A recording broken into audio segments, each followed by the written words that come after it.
Consumer sentiment moves up. The University of Michigan released the latest results of its ongoing surveys of consumers. The numbers are up, which is welcome news.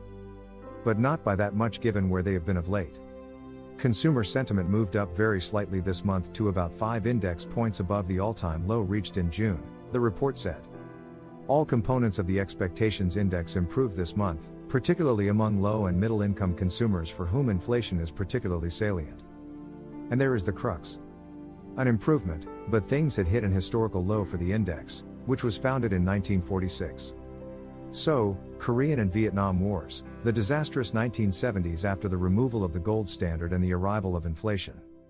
Short-term wage and price freezes, and Watergate, double-digit inflation and mortgages in the 1980s as well as the savings and loan crisis. 2 Gulf Wars, 9/11, the Great Recession, and the pandemic crash, among other things here and there didn't see as big a loss of consumer confidence. Consumer spending is nearly 70% of GDP and, directly or indirectly, keeps the commercial real estate industry going. Surprisingly, consumers' view on current conditions declined despite falling gas prices and an improved inflationary environment, wrote LPL Financial Chief Economist Jeffrey Roach in a note. However, consumers have a better view about the future. Expectations rose the highest since May as inflation expectations within the next 12 months fell for the second consecutive month. The question is how much better?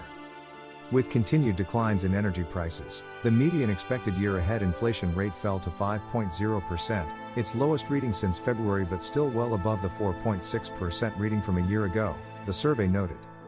At 3.0%, median long-run inflation expectations remained within the 2.9 to 3.1% range seen over the past year.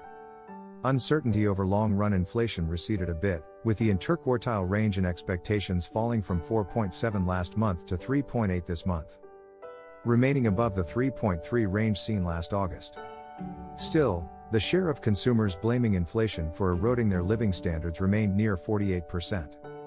Also, high-income consumers who generate a disproportionate share of spending, registered large declines in both their current personal finances as well as buying conditions for durables. As Roach also wrote, consumers are nervous about spending on big-ticket items and are increasingly convinced that now is a bad time to buy a vehicle or a major household item.